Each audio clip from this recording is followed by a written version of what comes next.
Filosofia. Ah, eu lembro bem como isso começou lá na minha juventude. Naquela época, eu andava lá pros lados de Atenas com uma galera cabeça. A gente costumava trocar uma ideia marota na ágora. Até que um dia, Sócrates chegou inspirado na resenha e começou a desenrolar uns diálogos irados enquanto a gente batia um rango. Tava tão bom que Sócrates chamou de banquete. Olhei pro Platão, que tava ali de bobeira, e falei: rapaz, anota tudo isso aí. Virou até livro. É, eu lembro. Parece que foi ontem. Roda a vinheta.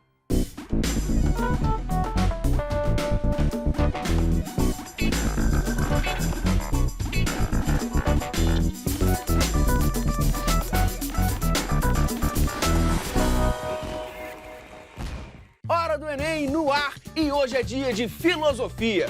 Antes, eu lembro que os nossos episódios estão lá no site tvescola.org.br e também no canal do YouTube, youtube.com/tvescola. Aproveita e se inscreve. E agora sim, chega mais, professor Arthur Soares. Tudo bem? Seja bem-vindo, professor, mais uma vez. Obrigado por estar aqui com a gente. Valeu. Professor, já vou perguntar de cara, vamos lá. Pré-socráticos. Explica um pouquinho pra galera que tá em casa. Beleza, gente. A gente precisa saber que os pré-socráticos são os primeiros pensadores da história da filosofia. Eles estão inaugurando o pensamento filosófico. Então, eles se colocam em oposição ao pensamento mítico que vem antes deles. Como a gente está muito no início ainda, esses filósofos se confundem com os poetas da época deles.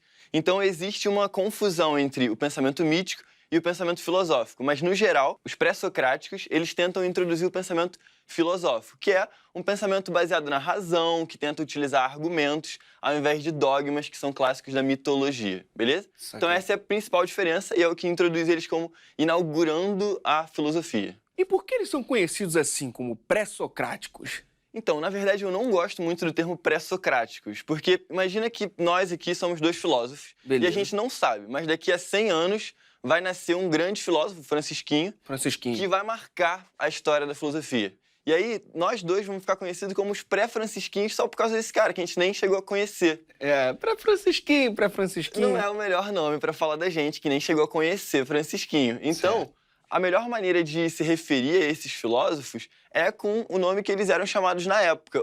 O Aristóteles é um dos primeiros autores a fazer um primeiro olhar da história da filosofia. E Aristóteles vai dizer que esses filósofos têm um ponto em comum. Tem um ponto que une todo esse grupo. Todos eles pesquisam a questão da physis, que em grego é natureza. Então, todos eles estão tentando explicar como é que a natureza surge, por que é possível que exista a natureza. Esse é o ponto que une esses filósofos. Nem todos eles vieram antes de Sócrates, como é o caso, por exemplo, do Demócrito. Demócrito, o atomista Demócrito, ele é contemporâneo de Sócrates, ele vive junto com Platão, inclusive. Então, dizer que ele é um pré-socrático poderia confundir um pouco as pessoas. Eu não gosto muito desse termo, mas ele é o que ficou mais conhecido. Naquela época, eles não eram conhecidos como pré-socráticos. Eram chamados de outra forma. Exatamente. Eles eram chamados de filósofos da natureza ou fisiólogos. Eles estão tentando se referir à physis, à natureza, em grego. E é esse o aspecto que unia eles em um mesmo grupo. Pré-socráticos é um nome que a história da filosofia deu muito tempo depois. E todos eles pensavam a mesma coisa? Não, né? Não. Todos eles pensam sobre o mesmo assunto, né? Como é que existe isso tudo, de onde surgiu a natureza, de onde surgiu o mundo físico. Certo. Mas todos eles vão dar explicações diferentes. Então, um vai dizer que, no princípio, a coisa que originou o mundo inteiro foi a água. Esse é o filósofo que inaugura a filosofia, né? É o Tales de Mileto.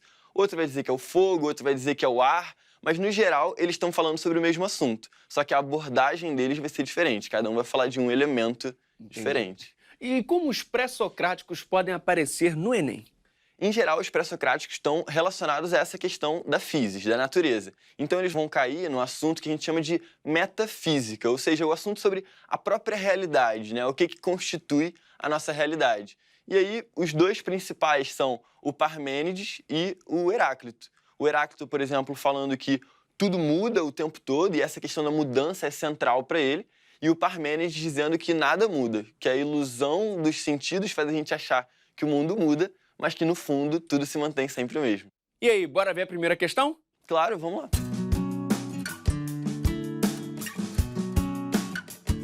Vamos lá, tá na tela, questão 23 do Enem de 2016, caderno azul, primeira aplicação. Por gentileza, professor. Isso mesmo, olha só, por coincidência, esses são os dois filósofos que eu mencionei. O primeiro é o Heráclito, e a gente tem aí o fragmento 91b dele, que diz assim: não se pode banhar 2 vezes no mesmo rio, nem substância mortal alcançar 2 vezes a mesma condição, mas pela intensidade e rapidez da mudança, dispersa e de novo se reúne. Esse é o trecho dele de Sobre a Natureza, um dos únicos fragmentos que a gente tem ainda sobre o Parmênides. Beleza. Bom, esse texto aí está mostrando pra gente o quê? Logo de cara a gente pode perceber que é a questão do movimento, certo? O Parmênides está usando a metáfora do rio para mostrar que, assim como o rio é um fluxo de água, né, um fluxo de transformações, você não pode interromper um rio sem destruir o rio, né? Uhum. Assim como o rio flui o tempo todo, nós também fluímos. Então, assim como as águas do rio estão em constante mudança, o próprio ser humano também está em constante mudança. Beleza? Beleza. Então, o segundo texto agora é o fragmento do Parmênides, também de um poema conhecido como Da Natureza. O fragmento diz assim: são muitos os sinais de que o ser é ingênito e indestrutível, pois é compacto, inabalável e sem fim. Não foi nem será, pois é agora um todo homogêneo, uno, contínuo. Como poderia o que é perecer? Como poderia gerar-se? Então a gente tem aqui um texto do Parmênides falando justamente de como as coisas não mudam, né? Mostrando que os sinais sobre o ser, que é a arqué do Parmênides, os sinais são de que o ser, pela lógica, ele não poderia se mover. A gente tem, esse é o único fragmento que a gente tem do Parmênides, o fragmento sobre a natureza, do poema dele sobre a natureza.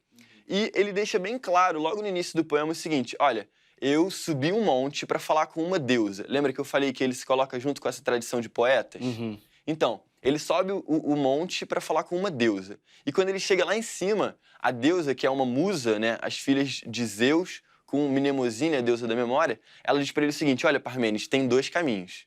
Tem o caminho da doxa, que é o caminho da opinião, o caminho da ilusão, o caminho do engano, do equívoco. E tem o caminho da episteme, que é o caminho real, que é o caminho verdadeiro, o caminho do conhecimento seguro. Então, você não vai seguir os seus sentidos, que são fruto da opinião, né? A opinião diverge entre nós. Eu sempre dou o mesmo exemplo. Por exemplo, queijo. Você gosta de queijo? Eu gosto de queijo. Cara, eu odeio queijo. Eu sou mineiro, cara. Como não vou gostar de queijo? Eu odeio muito queijo, não consigo comer. Lasanha. Às vezes eu ia na casa de um amigo meu, ele falava: olha, Arthur, tem lasanha pra gente comer. E eu ficava: meu Deus, como é que eu vou contar pra ele que eu não gosto de lasanha? Que situação chata. Então os sentidos, eles mudam muito de pessoa para pessoa. Você pode adorar queijo e eu não suporto queijo. Os sentidos não são um ponto, então, de um consenso. Os sentidos são um lugar da divergência, da confusão, da ilusão. Então, Parmênides vai seguir o quê? O caminho da episteme, que é o caminho da verdade. E a verdade é uma só que ele vai ouvir da deusa, de que o ser é e o não ser não é. O que ele quer dizer com isso, O que né? ele quer dizer com isso? Até porque, só um parênteses. Claro. Os textos são bem difíceis de entender, né? São bem complicados. Por exemplo, o Heráclito, ele é conhecido como o filósofo obscuro. Então, ele já tem essa fama desde antes de Cristo, de que ele não é fácil de se compreender.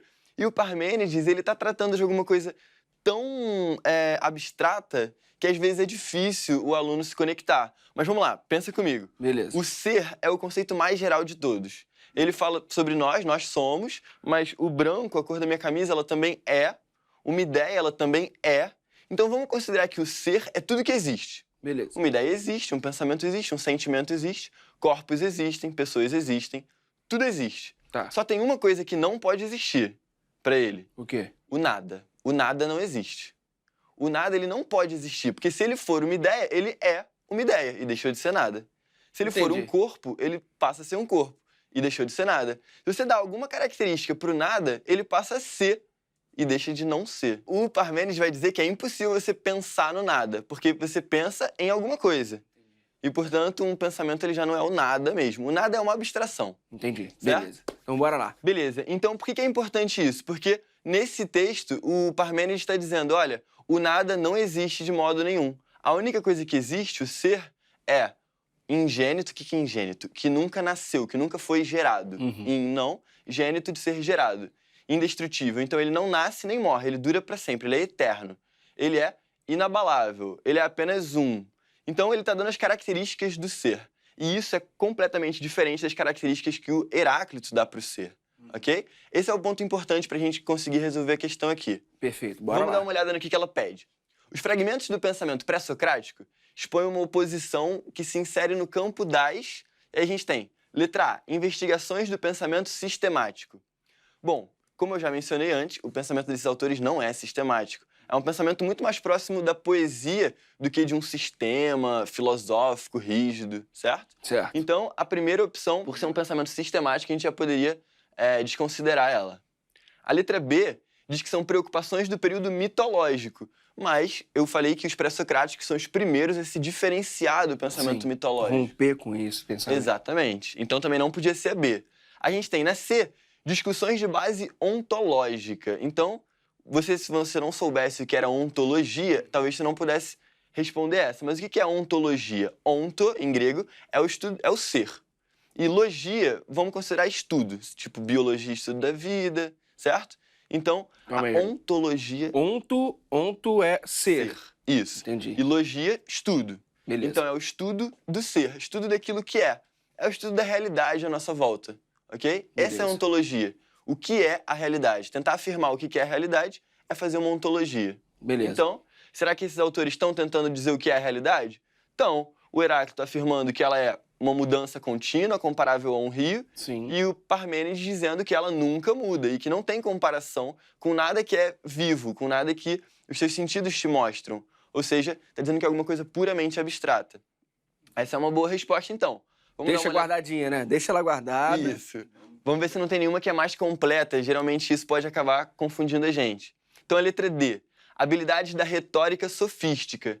Não, os sofistas, eles existem na cultura grega, porém eles estão tentando utilizar de artifícios para enganar, para ludibriar o seu... Tanto é que a palavra sofisma vem daí, né? Um argumento que parece correto e que no final não era correto coisa nenhuma, ele está só me enganando.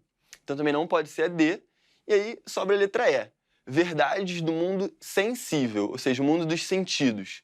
Olha, para o Heráclito isso até podia ser verdade, mas para o Parmênides, que está dizendo que nada nasce, nada morre, que tudo é uma coisa só, isso não é nada do mundo sensível. A gente vê pessoas nascendo e morrendo, a gente vê várias pessoas diferentes. As coisas certo? mudando o tempo inteiro, né? Exatamente. Então a gente fica com a letra C, são discussões de base ontológica, tanto é que um vai defender uma posição e o outro a posição contrária. Perfeito. O assunto no último bloco foram os pré-socráticos. Qual o impacto deles na nossa cultura?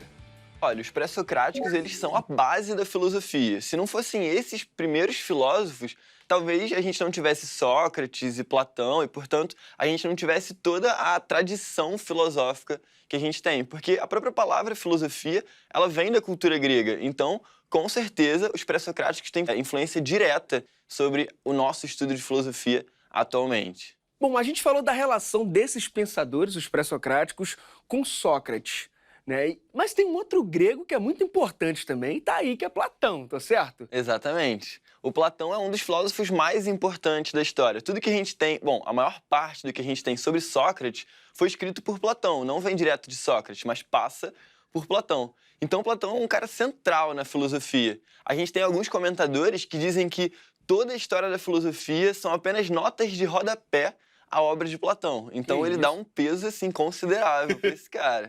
E o que Platão pensava sobre os pré-socráticos? Então, Platão, ele faz uma espécie de síntese. Ele junta dois autores contraditórios que a gente viu na primeira questão. Sim. O Parmênides e o Heráclito, cada um defendia uma coisa.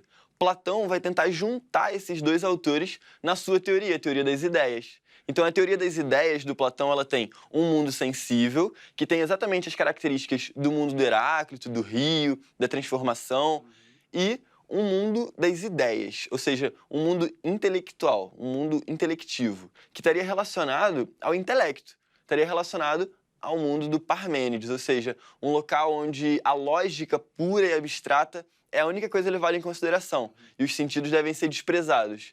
Então, Platão vai juntar esses dois caras opostos do pensamento pré-socrático na sua teoria das ideias. E Platão aparece muito no Enem? Ah, demais.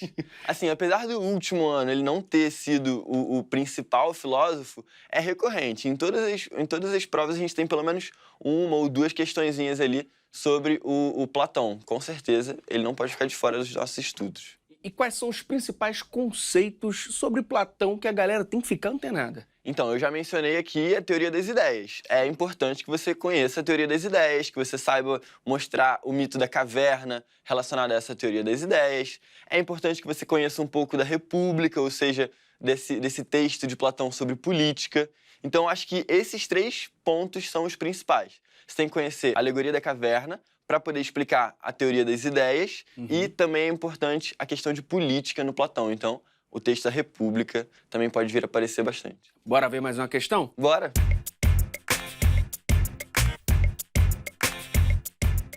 Questão 25 do Enem de 2012, caderno azul, primeira aplicação. Isso aí, esse é um texto do Zingano em Platão e Aristóteles, o fascínio da filosofia, e ele diz assim pra gente: para Platão, o que havia de verdadeiro em Parmênides era que o objeto de conhecimento é um objeto de razão e não de sensação. E era preciso estabelecer uma relação entre o objeto racional e o objeto sensível ou material, que privilegiasse o primeiro em detrimento do segundo. Lenta, mas irresistivelmente, a doutrina das ideias formava-se em sua mente. Galera, esse texto, então, ele está falando justamente dessa aproximação que eu falei, de pegar o Parmênides, né, análogo a esse mundo das ideias, e o Heráclito, análogo ao mundo das ilusões, dos sentidos, certo? Ele vai juntar esses 2 caras. A pergunta, então, pede pra gente o seguinte: o texto faz referência à relação entre razão e sensação, um aspecto essencial da doutrina das ideias de Platão. De acordo com o texto, como Platão se situa diante dessa relação? Então, teve esse ponto que eu não mencionei, mas para o Platão, as 2 teorias elas não têm o mesmo peso. O Parmênides e o Heráclito, um defendendo um mundo das ideias e o outro o mundo sensível, eles não estão em pé de igualdade para o Platão. Um deles é mais importante do que o outro. E aí, qual? Esse é o ponto que é importante. O Parmênides, que defende as ideias, esse vai ter privilégio em relação ao mundo dos sentidos. Porque o mundo dos sentidos, como a gente já falou, engana a gente, né? É onde a gente diverge. Você gosta de queijo, eu não gosto de queijo. Sim. E a razão é onde a gente chega nas mesmas respostas. Então, 2 e 2 são 4 para você, para mim e para qualquer ser humano. Certo? Saquei. A base é essa. Então vamos procurar uma alternativa que mostre isso, um privilégio da razão em detrimento dos sentidos. A letra A diz: estabelecendo um abismo intransponível entre as duas. Ora, o abismo ele não é intransponível entre sentidos e razão, porque senão a gente nunca poderia alcançar o mundo das ideias. A gente é de carne e osso, a gente percebe o mundo pelos sentidos. Se fosse intransponível, a gente nunca faria matemática, a gente nunca chegaria a leis racionais, e a gente chega. Então, não pode ser A, definitivamente. B, privilegiando os sentidos e subordinando o conhecimento a eles. Privilegiando os sentidos, esse é o ponto que não. Seria o contrário. Exato. C, atendo-se à posição de Parmênides de que a razão e sensação são inseparáveis. Não. O Parmênides ele sobe um monte e ele fala, olha, tem 2 caminhos. Tem o caminho da doxa, dos sentidos, da opinião, e tem o caminho da razão pura, da episteme. Então, Parmênides é quem cria essa separação. Letra D, afirmando que a razão é capaz de gerar conhecimento, mas a sensação não. Essa daí é a correta. Afinal de contas, o que é o conhecimento racional e verdadeiro, o conhecimento seguro que a gente tem? É o conhecimento análogo à matemática, é o conhecimento que vem por meio da razão e não dos sentidos que confundem a gente, né?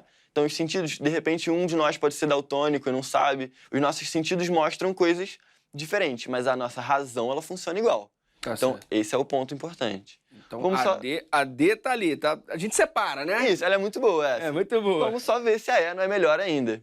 Aí vai dizer, rejeitando a posição de Parmênides de que a sensação é superior à razão. Não, essa não é a posição do Parmênides. É nisso que ela tá errada.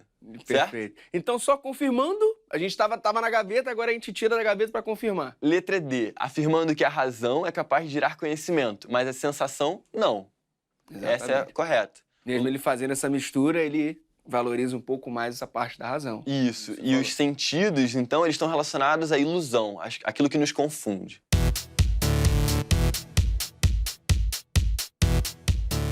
Além dos autores gregos, que outros autores são importantes para a galera que está se preparando e quer mandar bem em filosofia? A filosofia, ela tem um grande peso na Grécia Antiga, né? E com certeza todo o material de filosofia vai começar ou vai abordar a cultura grega. Mas eu gosto muito de um livro de um professor da UF também, que é o Danilo Marcondes. Ele tem um livro chamado Iniciação à Filosofia. É um livrinho azul, curtinho, deve ter um pouco menos de 200 páginas. E ele fala desde os pré-socráticos, se eu não me engano, ele vai até Wittgenstein, que é um autor contemporâneo. Então ele pega um grande período, né, da história da filosofia e fala de muitos autores. Chegou a hora de refletirmos no nosso momento Pop Prof.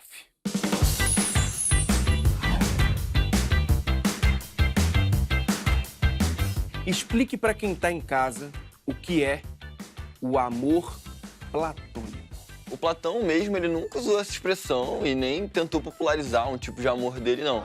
Mas ficou conhecido como um amor idealizado. Às vezes, um adolescente que nunca viu seu ídolo pessoalmente, mas que nutre um amor secreto por ele, pode ser visto como um amor platônico, assim. Como seria o amor kantiano? Um amor kantiano. Acho que seria um amor, assim, rigoroso, né? De acordo com o imperativo categórico, com certeza. E o amor aristotélico?